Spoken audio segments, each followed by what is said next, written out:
Tayo ay iisa. Ikaw, kayo, tayo. Iisa ang radyo. Tayo ay iisa. Iisa ang nag-uugnay. Iisang radyo ang pinakikinggan. Tayo ay magkaisa dahil tayo ay Pilipino. DZRH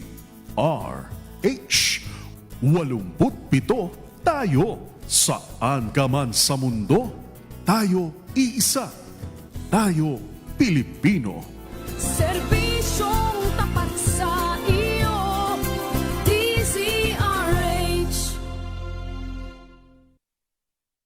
Sa pagbabalik tanaw sa 87 taong legasiya ng DZRH, napagtagumpayan na ng kauna-unahang himpilan ng radyo sa Pilipinas ang iba't ibang pagsubok, kabilang na ang bangungot noong panahon ng ikalawang digmaang pandaigdig.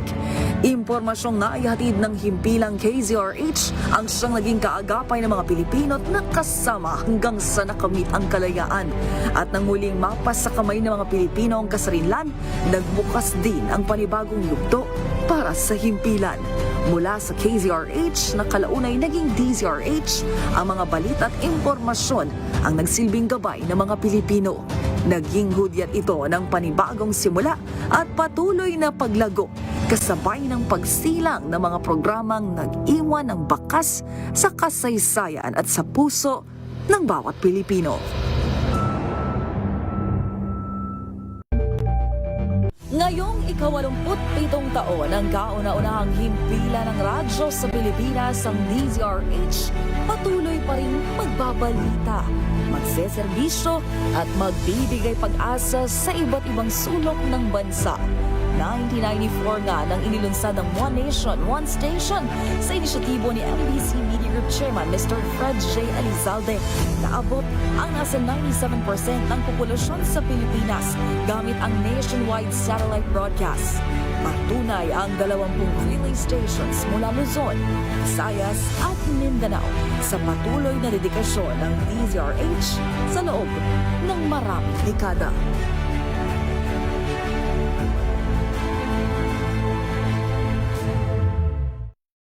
Sa Pilipinas, NBC Manila Broadcasting Company, DZRH, member kapisanan ng mga broadcaster ng Pilipinas. Member KBP, oras 5 minuto na makalipas ang ika-6 ng umaga. Balitang makatotohanan, balitang maaasahan. ACS Balita. Walang makakaligtas, walang makakalampas. Saan mang sulok ng kapuluan, Luzon, Visayas hanggang Kamindanawan. Basta't may balita, ipagwagwagan ng sikat na tagapagbalita. ACS Balita. Kasama ang 2x2 tandem Anthony Taberna at Jerry Baha. ACS Balita. Ang programang ito ay hatid sa inyo ng ACS Manufacturing Corporation, ISO certified, maker of world-class quality Pride detergent. Araw ngayon ng Martes, August 25, 2026. Sa ulo ng ating ACS Balita. Pamahalaan naglaan ng higit 7 bilyong pisong pondo para bawasan ang electricity losses sa bansa. UP System tumanggap ng 1 bilyong pisong pondo para palakasin ang Project NOAA. Gina Acosta umaming nagpalabas ng kalahating bilyong pisong confidential funds sa non-accountable officer. Pagong, pusa, belat, kabilang sa recipient ng OVP Confidential Funds. DepEd pinagpaliban ng nationwide active attack drill matapos ang pangamba ng mga psychiatrist. Porsche 918 Spider ni Derek Ramsey kinumpis ka ng customs. Isusubasta na. At Ninyo Mulat, Inaming nakatulog habang nagmamaneho kaya inararo ang isang karinderya, tindahan at barbershop sa Antipolo. Magandang umaga, Luzon, Visayas at Mindanao. Good morning, Philippines. Hello, world. Ito po si Anthony Taberna.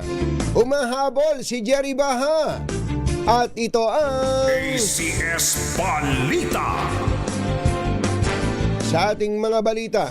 Naglaan ng pamahalaan ng 7.5 billion pesos na pondo para sa isang 4-stage program na naglalayong tuluyang alisin ang non-technical system loss charges sa mga singil sa kuryente ng mga consumer. Layunin nitong mabawasan at tanggalin ang mga bayarin na dulot ng nakaw na kuryente o illegal connection, kaya ng jumper. Kasama na ang mga problema ng hindi tamang pagbasa ng metro na tinatawag na non-technical loss. Ang isa pang uri nito ay technical loss na normal na pagkawala ng enerhiya habang dumadaan ng kuryente sa mga linya, transformer at iba pang electrical equipment. Umaasa ang pamahalaan na sa ganitong hakbang ay mapapababa ang pasanin sa electricity bill habang pinapalakas ang efficiency at accountability sa power sector. Kailan naman ito mararamdaman, Mother? Kailan daw ito mararamdaman? Ha? Bago ang susunod na sona ni Presidente. Ganon? Dapat maramdaman kagad yung mga ganitong programa. Hindi ba? Saka bakit gagastos ang gobyerno dito sa kwan? Binigyan na nga ng solusyon pinoproblema pa natin Hindi, sa totoo lang kung ang pinag-uusapan natin dito ay para mabawasan ng system loss charges sa mga consumer, ibig sabihin sa mga taxpayers, bakit ang gagastusin para rito ay manggagaling din kay taxpayers? Naitanong ko lang naman. Ba't ba ang dami nating tanong? Diba, ang dapat na dumiskarte ng gusto doon yung pribadong kumpanya na nagdadagan sa atin ng system loss charges. Hindi po ba? Sila dapat dumiskarte nun. Pero kung meron mang gagastos siya ng gobyerno, dapat katambal lang, parang counterpart lamang nung gastos ng pribadong sektor. Akin lang naman yun. Akin lang naman. Ba't ba nakikialam tayo? Alas 6:10 ng umaga, sa isa pang usapang pera, naglabas ang Department of Budget and Management ng 1 bilyong pisong pondo para sa University of the Philippines System upang palakasin ang Project NOAA. Layunin ng pondo na paigtingin ang AI-powered flood forecasting, predictive flood modeling at real-time hazard assessment ng programa. Ayon kay Acting Budget Secretary Kim Robert De Leon, layunin nitong magamit ang siyensya, artificial intelligence at real-time information upang mas maagang makakilos ang pamahalaan at makapaghanda ang mga komunidad bago tumama ang sakuna. Ayon sa DBM, 935 million pesos ang ilalaan sa research, habang 65 million pesos naman ang para sa general management and supervision. Gagamitin din ang pondo sa pagbili ng ICT, digital, technical at scientific equipment, pagkuha ng mga specialized personnel at pagtatayo ng operational support system.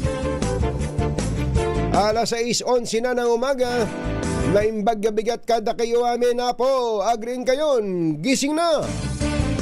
Inamin ni dating Office of the Vice President Special Disbursing Officer Gina Acosta na naglabas siya ng kalahating bilyong piso confidential funds sa non-accountable officer. Iyon ang timing Teka muna, nasa kalagitnaan tayo.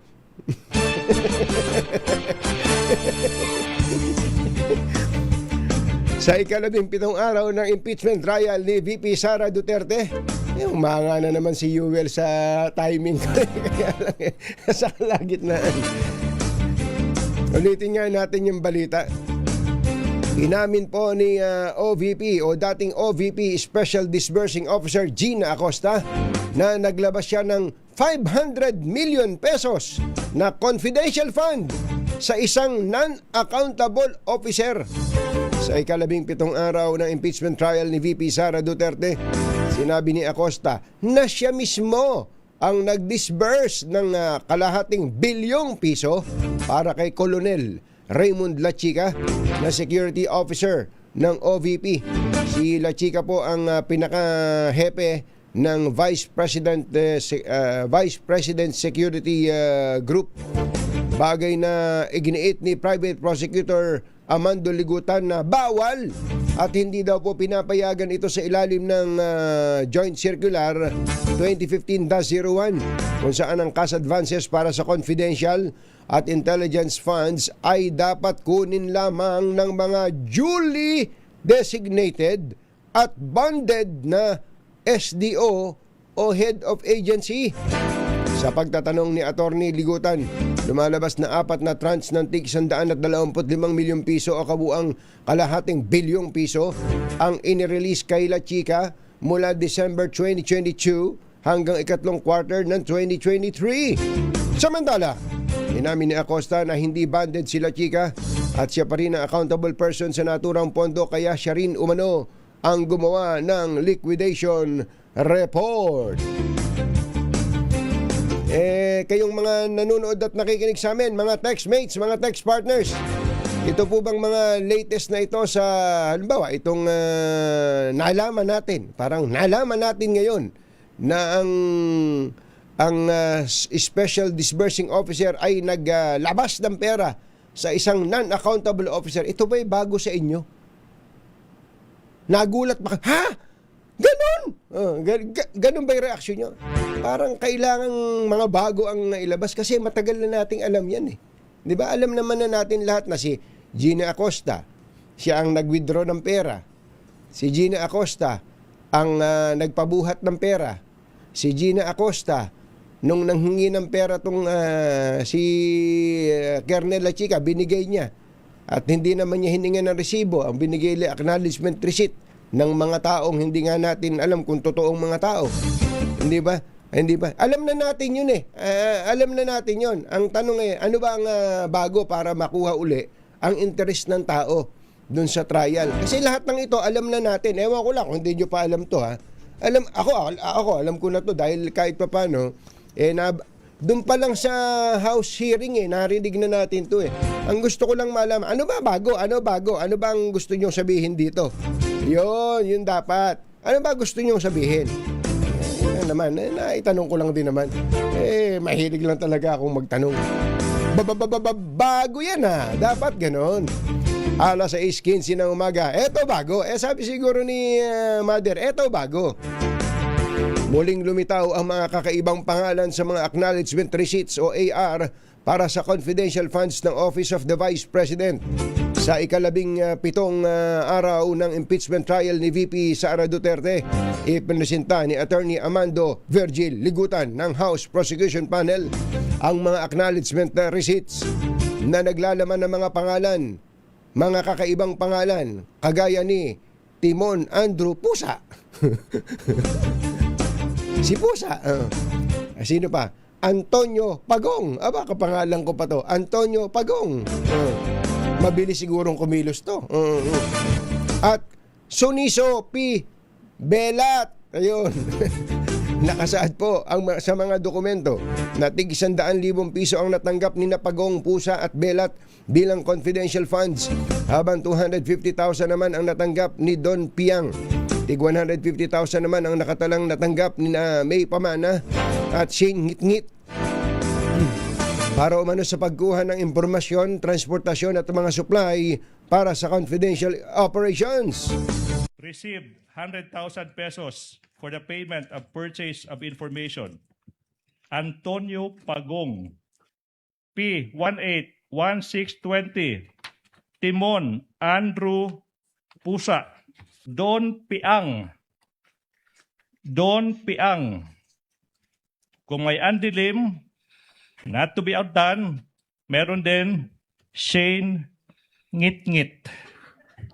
Ngit-Ngit, Bisaya for madilim. Now, last. May isang acknowledgement receipt, P18612. I should be careful. Binigay sa isang Suniso Belat.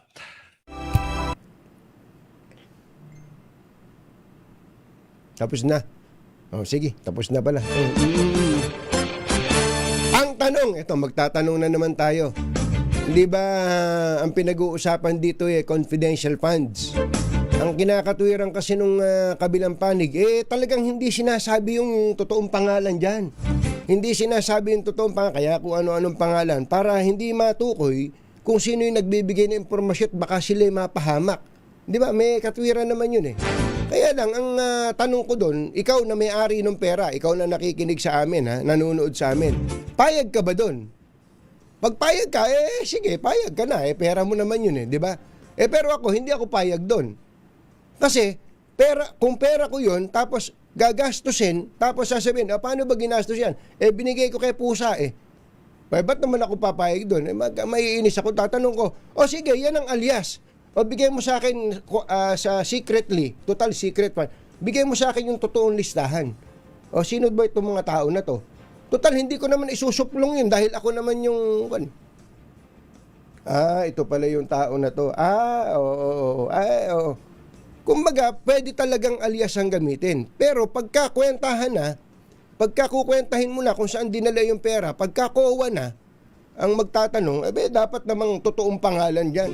Kasi kapag pumayag tayong ganun, halimbawa, wag na yung tungkol sa confidential fund ni BP Sara, halimbawa, confidential fund ng militar, at ganun ang gagawin nila, hindi ba parang binigyan natin ng oportunidad tong mga taga-military, halimbawa yung disbursing officer o kaya kung sino man yung security officer ng militar na naghahanap ng mga informante, hindi ba parang binibigyan din natin sila ng laya at tinutokso din natin sila na gumawa ng kalukuhan? Kahit sino pala ilagay mong pangalan, pwede mong dispatchahin yung pera ng gobyerno. Yun po ang tanong yun dapat ang maintindihan ng mga kababayan natin. Pwede ba yun? Ayun ang sabi ko, pwede ba yun? Tama ba yun? At kung tama, ba't pa natin pinag-uusapan to? Diba? Kung mali naman, ba't sila pumayag? Ba't wala pang mga kaso yung mga iyan? Hindi lang si BP Sara, pati yung iba pa. Yun ang tanong. Kasi ang naririnig at nababasa kasi natin, hindi, confidential fund nga yan, kaya nga secret ang paggamit niyan kalokohan yun. Kalokohan yun. Kung ganun ang gagawin nating pamantayan, talagang kahit walang operation, lulustayin lang nila ng lulustayin yung pera. Hindi po ba, mga kababayan? Ay, nako. Hiya. ACS Balita. Ba't ba tanong tayo ng tanong? Eto pa ang tanong. Ano na nangyari? Ano na nangyari sa sasakyan ni Derek Ramsey? Yun yung sinasabi ko sa iyo. Kaya binanggit ko sa inyo kahapon dahil alam kong may mangyayaring ganito. Ang mahal pala nung sasakyan na yan, Yuel Reyes Ubel. Ang mahal pala. Ano ngayon ang mangyayari sa sasakyan ni Derek Ramsey? Kung siya biktima dito, makakabawi pa ba siya rito? Iyan at iba pa sa pagbabalik ng ACS Balita. alas 6:21.